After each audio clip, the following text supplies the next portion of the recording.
What's up with it, people? Back with another video, man. I'm finna get straight to it, bro. Castanet friends gonna destroy his career, man, if they don't tighten up, bro. So let's see what's going on. So with everyone in Kaizenat's circle being exposed or having some weird controversy under their belt, I think it's finally time we look at how Kaizenat has repeatedly surrounded himself with people who are controversy prone and analyze what their connection means in terms of his brand, because it's reached a tipping point. When your friends are all having allegations back to back to back, you start to wonder, why did you put them on in the first place? And also, just a quick little thought I had. I feel like in the same way that life is uniquely hopeful and uniquely pretty, life is also uniquely bleak. So in terms of like influencers or content creators, whatever perception we have of them, I doubt it matches whoever they are inside. Comment for the algorithm. Let's start with Rakai. I think the issue with Rakai is that Kai directly played a part in his mainstream success, and that by itself is not a bad thing. It becomes a bad thing when your protege is constantly getting into drama every week. Rakai is drama prone, like most influencers, but I guess in his case, his age makes things a little more complicated. From the fact that he's Man, yeah, age make a thing a little more complicated, but shit, they don't give you a reason to go around just doing what the fuck you want to do with no consequence, bro. Like everybody have a consequence. What y'all think, chat, man? Y'all let me know, man. Shit. in an environment full of enabling adults, or the fact that whenever people try to hold him accountable, they always say, well, Bud is 17, leave him alone. I'm just like, there's no way you're telling me that dumbass shit. And it gets to Nah, for real though, like, cause that mean like you just since you 17, you go around here doing whatever the fuck you want to do, and ain't no consequence. And then there's just that. No, bro, hell no. Mm-mm. Gots to do better. What? Do better. And look at this dude, man. Look at this dude, man. point where you can't even have any actual conversation on the actions of this kid without people trying to dismiss everything. He's a kid, but how do you grow up without any pushback when you're doing some weird shit? Most recently, Rakai set a woman up to steal some flowers. Have a beautiful day. You too? That's for you. Are you serious? Yeah. Oh, Yeah. thank you so much. God bless you. Did you? I ain't gonna lie, that's fucked up. What? Cause that woman could have went to jail and some more shit. Like, damn. Yeah, that's straight Oh fucked up. my God. Just an innocent woman. Thinking somebody bought her some flowers. This nigga done stole the fucking flower. Already paid for them? Yeah. Oh, thank you. All right, have a good day. God You too. bless you. All right, bye-bye.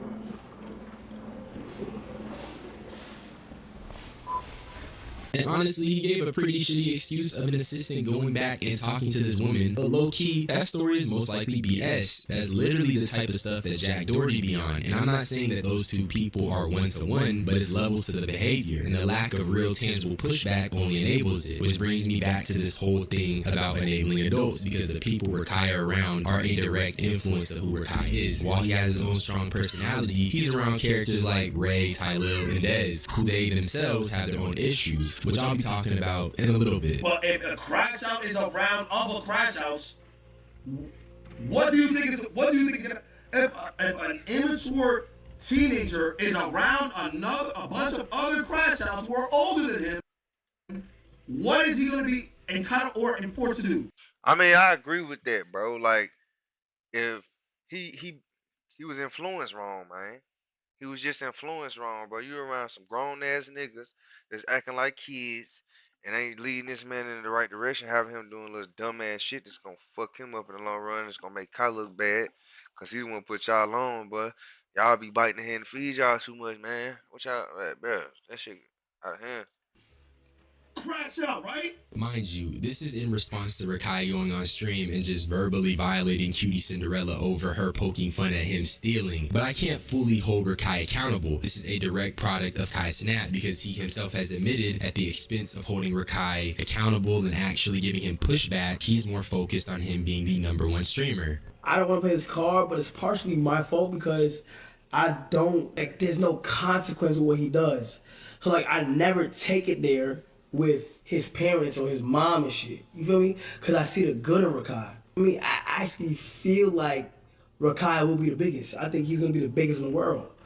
that's why I always be leaning with him. This is the world's biggest streamer talking about prioritizing social media growth over holding Rakai accountable for some of his behavior. Mind you, this nigga Kai damn near his guardian. And maybe I'm gassing it, but it feels like this little dude's mom never be in the picture. Since getting the Kai Cenat cosign, Rakai has almost crashed the car.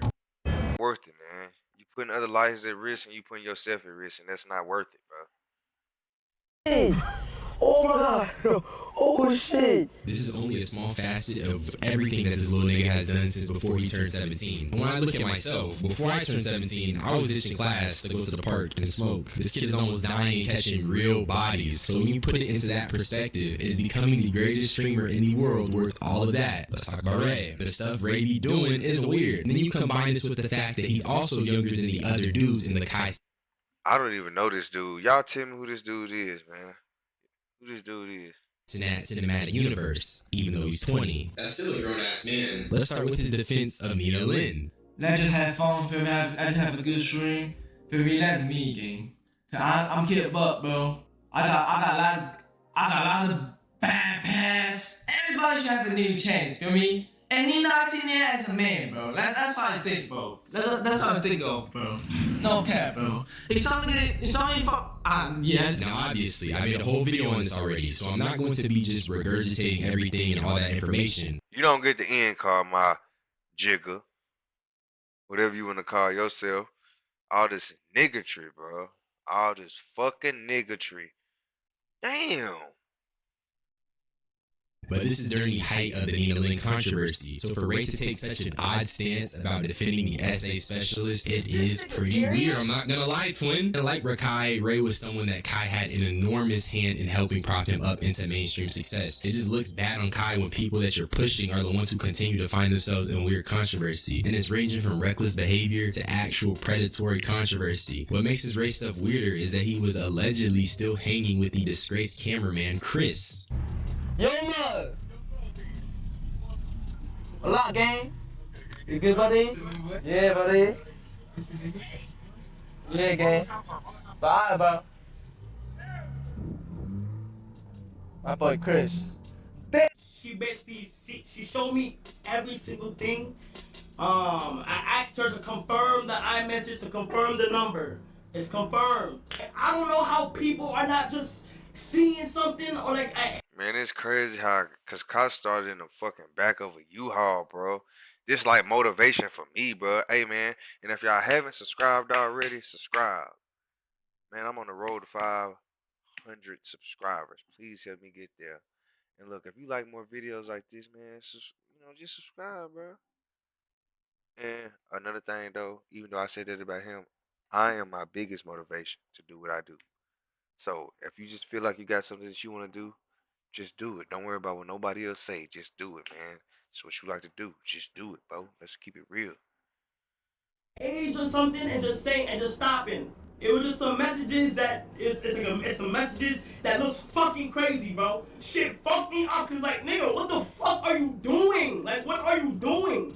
This is the same AMP cameraman that got exposed for being inappropriate, and by Kai's own admission, it had him real messed up. So from defending someone who was showing no remorse after SA, and then still hanging with someone who Kai claimed had him real messed up just by seeing the messages between him and the victim, that's just crazy as fuck. This is a PR 360. Yeah, you got to cut that nigga out your circle, man. He bad for business, man. You can't be fucking with the ops, man.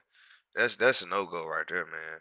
I mean, and then the controversy behind what he did and all that shit, it do make Kai look bad, bro. And y'all gotta realize this is a reputation at stake, bro. Can't just be out here doing dumbass shit, bro.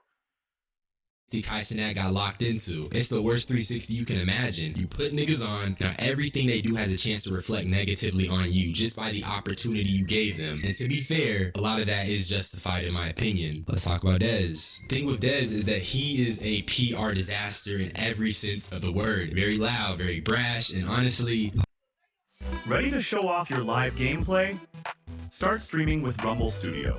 It's easy, emotionally immature to a fault. And earlier this year, he was beefing with Rakai, who is a child, and he was dropping slurs live on Twitch to hundreds and thousands of people. What's this? What's this? What's this? Fuck.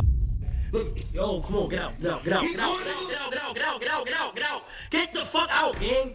I feel that, Kai. Like, man, you grown as fuck, bro, trying to beef with a little kid, bro. You don't get your weird ass on, dude.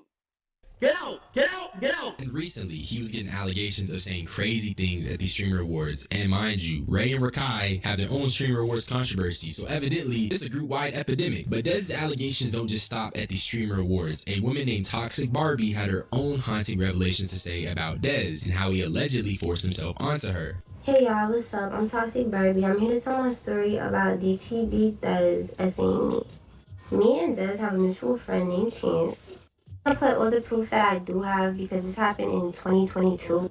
Then this is the weapon comes into play. I see that he has a weapon. We're just chilling watching TV and I swear to God, he literally just got on top of me. And I was just generally so confused. The thing is like really this big and I didn't feel nothing but a pressure of a 200-pound man on top of me. He did not ask for my consent. Not to mention, she also got claims of him being a deadbeat father, and these are all things that happened this year. Well, most of it. I'm not too sure on the original Toxic. It's over with, bro. You a deadbeat. You get no respect from me, bro. Like, you gotta take care of them children, man. You got to, man. I'm against that, man. You gotta take care of your little one. I mean, damn. If you ain't gonna take care of the person you brought in the world, how you gonna take care of yourself? Like, that shit weird, bro. Like, Barbie allegation. But I mean, I guess technically it was something that also happened this year since she came back out and said them again. And all of this will inevitably fall back on Kai Cenat. He is the only reason Dez is getting mainstream attention. And that's via association with the Kai Cenat brand. And if all your associates are getting allegations back to back in their own career-ending controversies, then we're gonna look at you funny too. Let's talk about Ty Lil. His shit is insane. And honestly, I was waiting for bro to respond and he did. But his response boils down to a single IG story with him claiming he never essayed anyone. Oh my god. That was literally his only response. So instead of just talking about Jordan Pauline, let me start by showing you guys the clip that I found of Ty Lil getting up and humping a yeah, this man, I ain't gonna. You know what? I'm just gonna get back to the video, man. woman.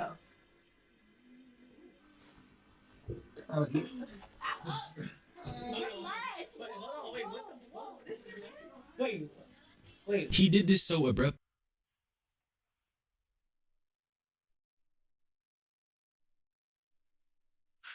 And look at this nigga right here. He think the shit cool.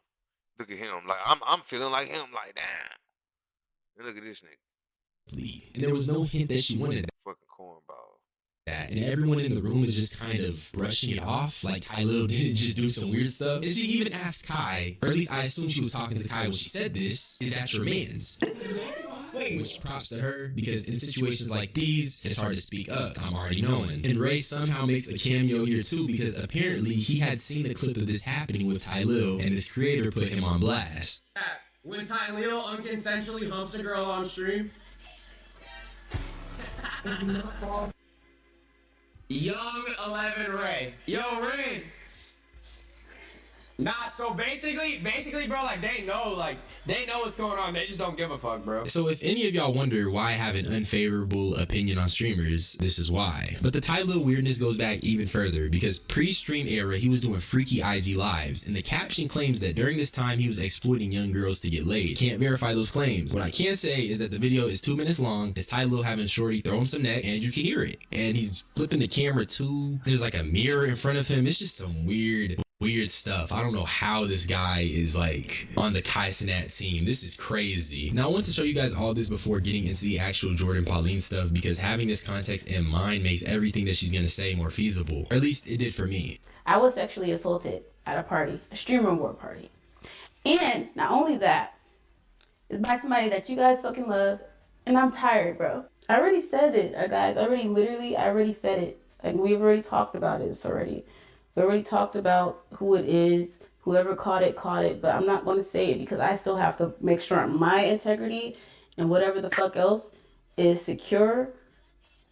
And then I will say the name of who it was fully.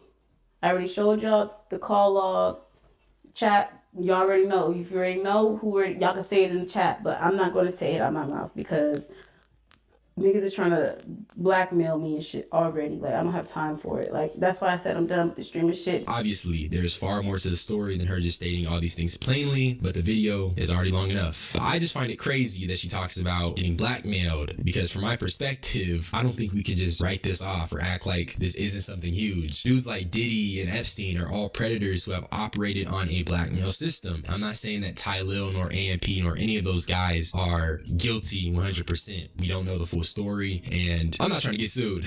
But I am saying that that has validity, and this has happened with powerful men in the past, and to brush it off as an attempt at clout chasing is not only dangerous for victims, but it just makes getting away with this stuff easier. I just find it hard to wrap my mind around giving more benefit to the rich, powerful man than the woman who has to come out and have all this courage when people are gonna be quick to label it clout chasing. Like, how are we extending the benefit to the powerful nigga in the scenario? I just think that's kind of stupid. And no, I'm not saying just blindly believe it either. That's why I waited before making this video, but this guy Ty Lil didn't want to do himself any favors, but that's neither here nor there. Getting essayed is clout chasing? Like, what the fuck? But if I KMS, then what? Y'all don't know how this shit affects people until it happens to you. The statement is very powerful because people constantly talk about being I don't know what to say, y'all, man. I'm just confused as y'all is, and I'm just like, damn, what is going the fuck on? wary of the signs, and then they're the same people who are pushing others over the edge. And apparently Jordan also posted these screenshots from other girls before deleting them. My first time I went to the Clover house, the very first thing Ty Lil said to me was, do you want to fuck? If you don't want to fuck, there is no reason for us to talk. He also refers to the women they cast as groupies to their face, which is highly disrespectful. People want to believe what they want because of how people portray themselves online, but I know who he is in real life. I pray you get the justice you deserve. He made a speech saying, toasted, you know what happens when we get the ladies drunk. Something like that. I was like, OMG, what is he, Diddy? Assuming that these testimonies are true, that nigga is just weird, and talking about knowing what happens when the women... Yeah, he weird, bro. Like, niggas is out of hand, bro. The niggatry. The mother of the niggatry, bro. get drunk, and telling potential women you're casting that they have to sleep with you guys or they have no reason to be there is weird. Jordan recently came out about how legal action is underway and reaffirmed that this is not a clout chase and that this is a serious situation she intends to fight and a situation she wants to turn into awareness. So with that being said, in my opinion, the Clover Boys are a brand risk. I will say though, Rakai and Reggie are the only ones who I could see potentially being saved, but honestly, I really don't know. The way this looks on Kai Cenat, regardless of the outcome of each situation, is that he has a pattern of platforming individuals who are basically chaos incarnates. How can you not go a week without controversy? How do you navigate the space constantly either allegedly hurting people or just being a nuisance? And if that's the type of person who Kai Cenat finds himself repeatedly platforming, is the next question not who is Kai Cenat? Because we can only keep questioning those around him for so long the way I see it. Eventually the bottle will be pointed at him, and how he answers is up in the air. But that's really all I had to say. So subscribe for more unsolicited opinions. Y'all niggas be blessed. I'm gonna get up out of here. Bye bye. And that's all for y'all folks, man. If you made it this far in the video, subscribe, bro. If you like my videos, subscribe, like, comment for more videos like this.